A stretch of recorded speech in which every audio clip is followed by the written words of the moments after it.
Hello, everybody. This is Clint and Andrew Steffensmeier with McMill CPAs and Advisors.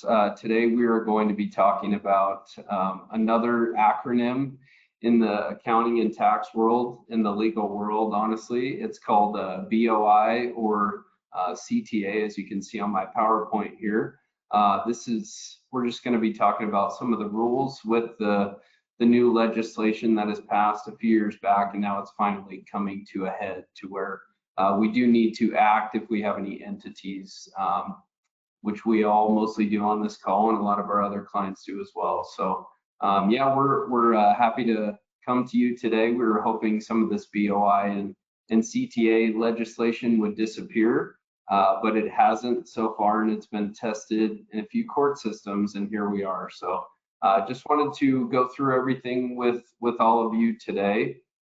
Look at the rules, who needs to be reporting, and also yeah, how to be in compliance with this new legislation here. So yeah, so Clint and I'll get started.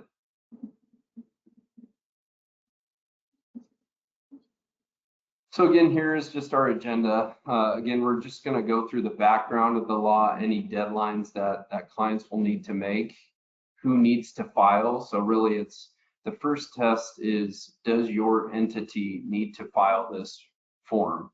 And if the entity does need to file the form, well, who does the entity need to report? So again, just to kind of take a step back to summarize this whole law, any entity with someone who is making decisions for that entity needs to, file this report with FinCEN. And really, that's just going to allow that organization to truly know who the ownership structure favors in that entity and who's making the decisions. And then they have this huge database of all these private companies, whereas before, most of that information was with the state, Secretary of State. Number 4 here, why we should file. So again, not to do a spoiler alert, but there's going to be a lot of penalties if we're not in compliance, and that's kind of why we were hoping this legislation would die, to put it bluntly, but it hasn't. So those are our deterrence factors. And lastly, just some legislation updates. We have the legislation that's currently in place, and we just want to see how that's progressing in some of the court systems. So we're going to try to briefly go through some of these requirements, but really, does it apply to you? And if it does, what type of information do you need to get to, your CPA or your attorney to get this form filed?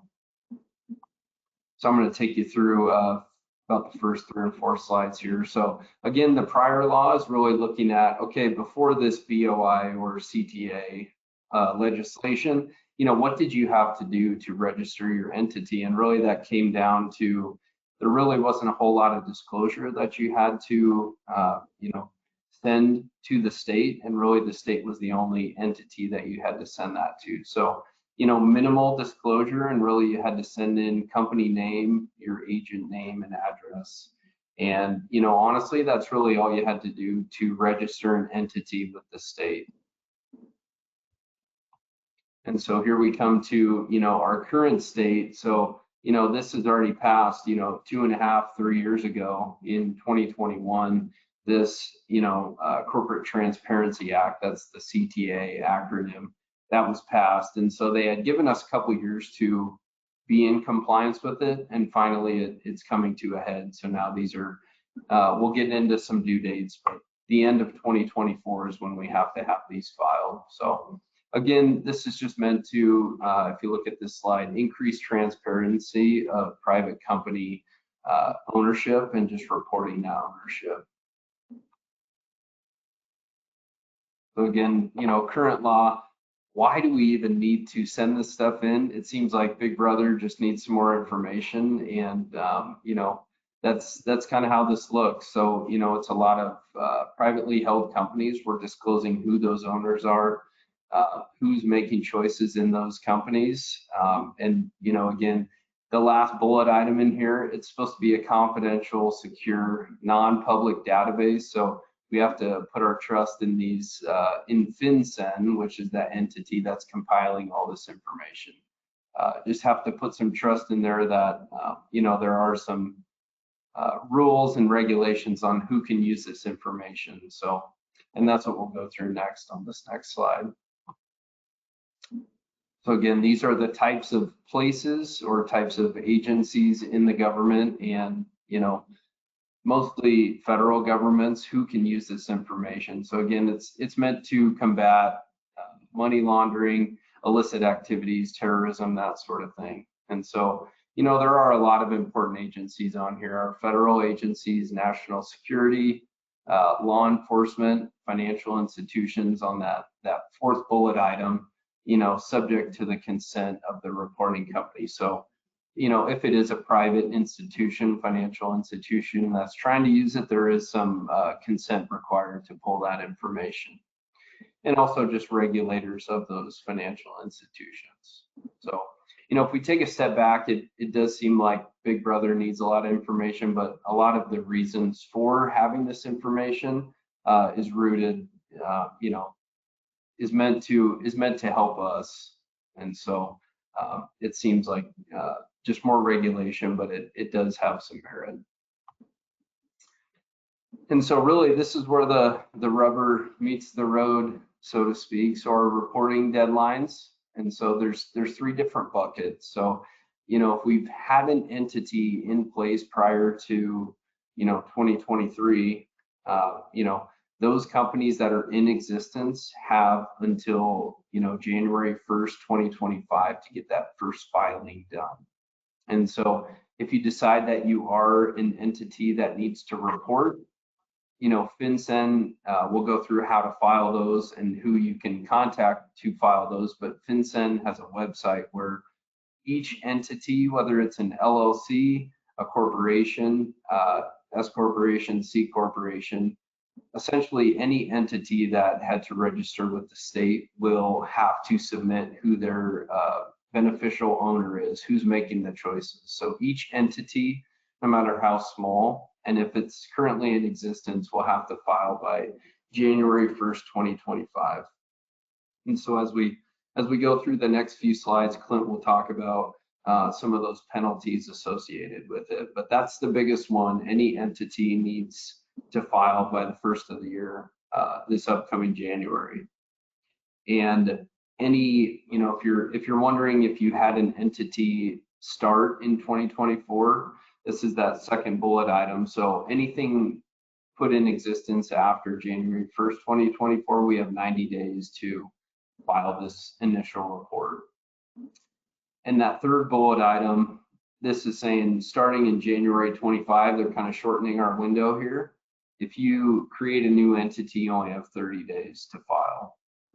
And so, if you're kind of wondering who to have help you file this, if you don't want to do it yourself, that first bullet point is, typically going to be a CPA or attorney. So I know our office is going to be filing these. We would take, we would be doing a lot of the people in bucket number 1. Bucket number 2 and 3 is when you are creating a new entity. And so typically we've seen a lot of attorneys in our area and other areas, they will be doing a lot of bucket 2 and 3 just because they have those owner names. They are drafting those operating agreements. And it's on their radar right when they create those entities. Sometimes we don't hear about the entities being formed until after the fact. And so that just kind of breaks down the different deadlines depending on which bucket your entity might fall under. Perfect. So as Andrew was talking, this law was enacted back at the beginning of 2021, and this can just got kicked down the road a couple years in a row here because it was full. I think it was first supposed to be enacted and ready to roll at the beginning of 22. They kicked it to 23, and now we're into 24, and we didn't think it was going to happen, but they actually got the website up and running. FinCEN did, and so here we are. So Andrew did a great job kind of laying out the land. One thing I will note is that this is a one-time filing unless there's a change down the road. So this isn't a report that you're going to have to remember to file every single year, have your attorney or a CPA or yourself file it every single year. And we'll kind of go through what changes will make you have to go file a new report. But for the most part, if you got an entity and there's no change to ownership, it's a one-time filing, so it's one time said and done. So who needs to file? So for the reporting companies, both domestic and foreign, Andrew pretty much noted. So basically, if you had to file with the Secretary of State in order to set up your entity, so you have basically an ID number with the state, you're going to need to file this report. So that pretty well carves out if you're a sole proprietor or a general partnership. Most trusts will not need to file this BOI report under the CTA. So just keep that in mind. Now, if you're a single member LLC and you have that, you're going to need to file. But if you haven't jumped through the hoops to set up that LLC and you're just operating as a sole contractor, there's no need to file anything on this.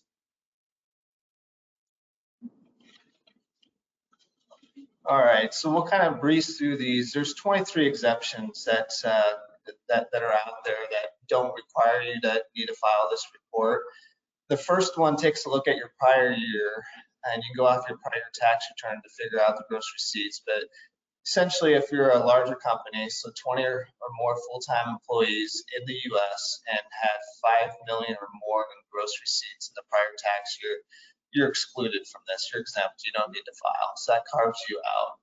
And then they also have a whole long list of other entities that don't need to file. And largely, these are companies that are already doing different filings, either with the SEC, FINRA, other governing bodies. So they're already being governed, watched. They're already doing their own specific reporting there. So FinCEN decided that, hey, we have enough information on these types of entities already. We don't need to require them to also do this BOI reporting.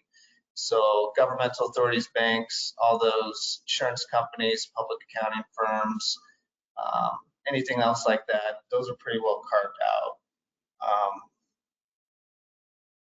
So yeah, there's a huge list there, and I guess I'll hit on that last one, specifically with inactive entities. So I know there's some folks, you might set up an LLC, planning on possibly doing some sort of business activity, but something just doesn't get up and rolling for whatever reason, or you're holding it for a future purpose. If that entity is not engaged in an active business, which they define out here in detail, basically, it's not owned by any foreign persons, no ownership changes in the preceding 12-month period, no funds exchange either in or out of $1,000 or more in any financial account, and that it doesn't hold any assets in the U.S. or abroad, then you don't have to file for that entity. So essentially, if you set up an LLC and didn't do anything with it, didn't contribute any assets into it, haven't done any sort of activity, you're pretty well carved out on that. So there's nothing you need to do with that. But the only thing I will say is, if you think you might be using that entity in the near future, it might be one of those things you just get it done, and that way you don't forget about it. Because I think it's going to be one of those things, once you get started operating that entity, it's going to be hard to remember this reporting requirements. So while it's fresh in your head, it might be a good time just to get it knocked out. And one other one on that list, we have a lot of tax exempt 501c3s, so those are exempt. So we are not reporting for those types of entities. Yep. So now moving on, who is a beneficial owner? So first you gotta determine, like Andrew said, do we have a reporting company? So if your answer to that question is yes, I do have a reporting company. The next step now is to determine who the beneficial owners are, because you're going to have to report their information within this reporting. So the easiest one to figure out is anybody that owns 25% or more interest in that reporting company. So that's usually defined either as capital or profit and loss percentages with an LLC. With a corp, that's a little bit more straightforward on the ownership side of things. But yeah, essentially 25% or more ownership is going to automatically trigger you as a beneficial owner. The next step, though, is also looking at who exercises that substantial control. So you might only be a 10% owner, but based on the activities you're performing for that company, you might be a beneficial owner. And at the end of the day, every reporting company will have at least one beneficial owner. So I know the question's been asked, we have a 6-person or an entity that's got 6 different owners, nobody's over 25%, we don't need to do this. Well, no, just because nobody's over the 25%, there's at least one member that has substantial control, and that person will be the beneficial owner. So if we need to file, we got to have somebody that's going to, you know, put their name on the dotted line for this report. Right. So yeah, it's not a purely objective test. So there's a little bit of gray area in here, but they kind of give us a little bit of the groundwork here as far as trying to figure out who has substantial control. The easiest one would be, you know, your president, CFO, CEO, COO, those kind of officers, if you will, of the company. Those a lot of times would be considered beneficial owners. And then anybody that basically has substantial control. So for like a lot of our LLCs out there, who's the manager of that LLC? And that's usually listed within the operating agreement or an addendum to that. So usually we can figure out either from that operating agreement or the bylaws for the corporation who has that control, or what they call substantial control, which would then trigger you to be a beneficial owner. So a few beneficial owners that are carved out specifically, so they don't need to be disclosed as part of this reporting. The first one is minor children, and that's as long as their parents or legal guardians are disclosed. So you might have a family partnership or LLC, and you got your minor children as 1% owners for whatever reason, for whatever planning purpose. If the parents are on their list already, you don't need to put those minor children in on there, so they can be carved out. Nominees or agents acting on behalf of another individual, like a fiduciary, those are specifically carved out. If you are listed in as an inheritor for an estate, for example, so you're going to eventually own a 25% interest in an LLC, you don't need to report until you actually have that ownership, and then any creditors of that reporting company do not need to be disclosed.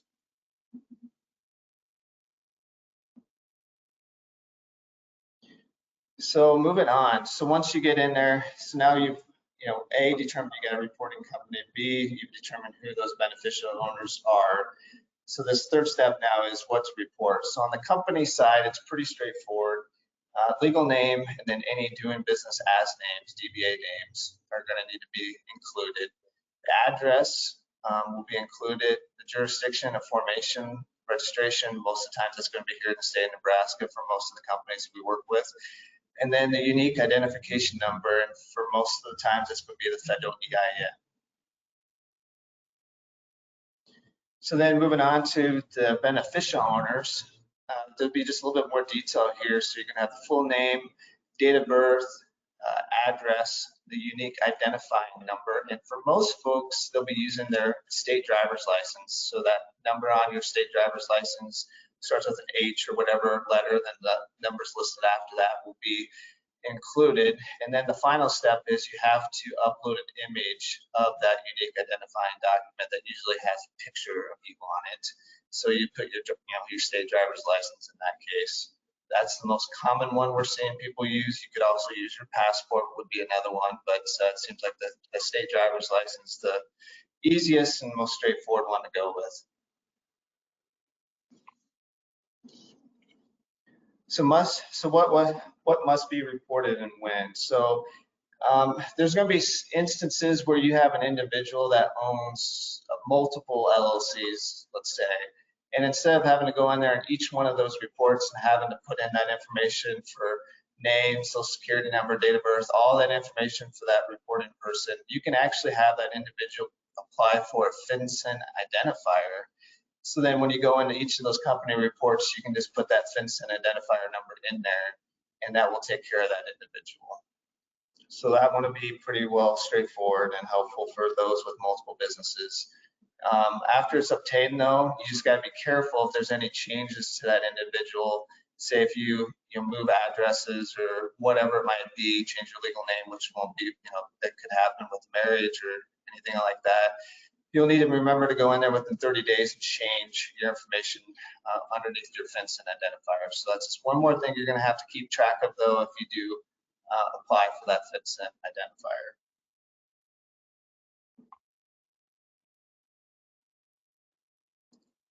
And then no different than the FinCEN identifier for the individual. If there's any changes related to the beneficial ownership information, or if you found out that after you filed it, for whatever reason it was inaccurate, you have 30 days after the date that you become aware of that you need to file that update. So any changes to, the basic one's going to be any changes to ownership interests. So if there's a death, for instance, and that partner is no longer a partner in the LLC, you're going to need to update it to the new ownership interest. Or if a new partner is admitted, no different, you got 30 days to update that. So this one's going to be a little bit tricky one. We're all going to just kind of keep this BOI in the back of our minds every time there's a change to a business entity, to ask the question, does this trigger a need to update our BOI report? And then Andrew, I'll let you go ahead and tackle the big scary penalties that might be involved if you don't do this reporting. Yeah, you bet. The fun part. So again, violations and penalties, we had a lot of time that we didn't really need to file these. It was kind of in the back of everyone's mind. Forgot about it for a year. So now we're here.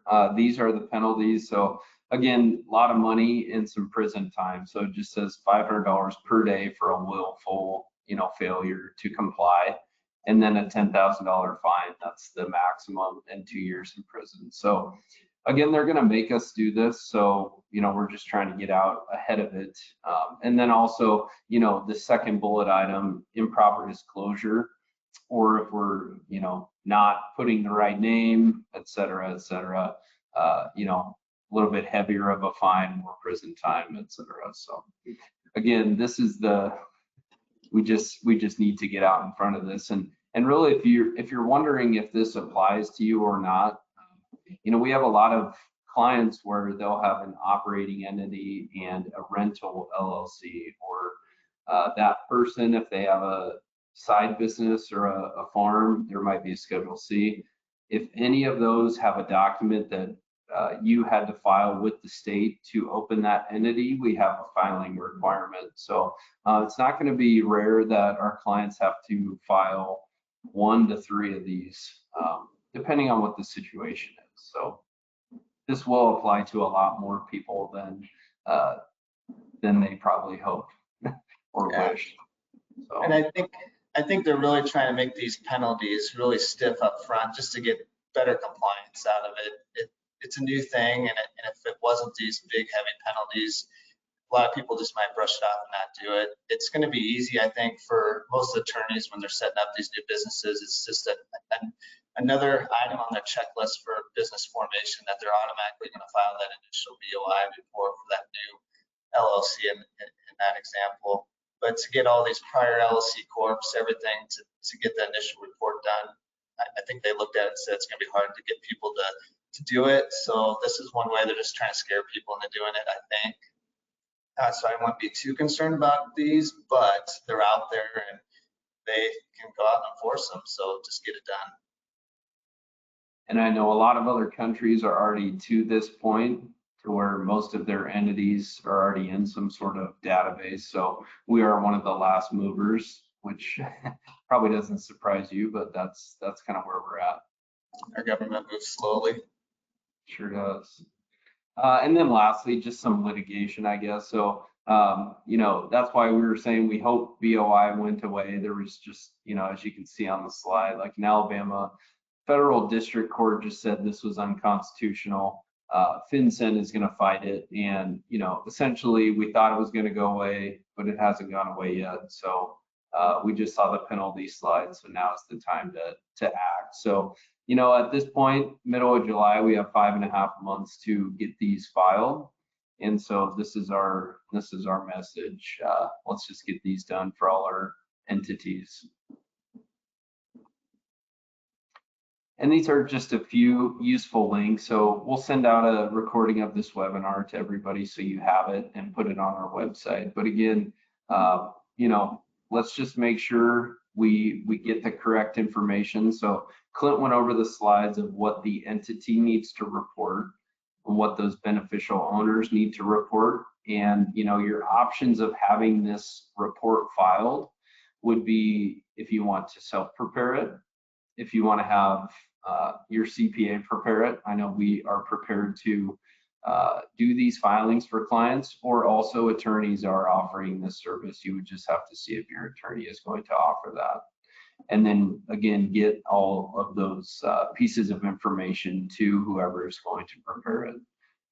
You know, things that we have on our side, we definitely don't have pictures of driver's license and operating agreements for all of our clients. So again, those are a few things that we would need to prepare these reports for people. But again, you know, if you're wondering how to do it, you know, this filing a VOI report, that's where it's going to take you to the actual website that we would use, that your attorney would use to actually file these reports. So if you decide to self-prepare these, you know, when we're going through our tax planning season in October, November, December, we will likely be asking for these just to make sure everybody's in compliance, and at least they have heard us ask the question if you are in compliance with this law. Yeah, and it'd be good if you already have your BOI report done, send us a copy. That way we can keep it in your permanent file here. That way we know it's been done. And there's, just to take a step back on that, to do the actual reporting, there's two different ways you can do it there online. You can download a PDF and fill out that information and then scan it in and upload it along with a picture of your driver's licenses for each reporting person.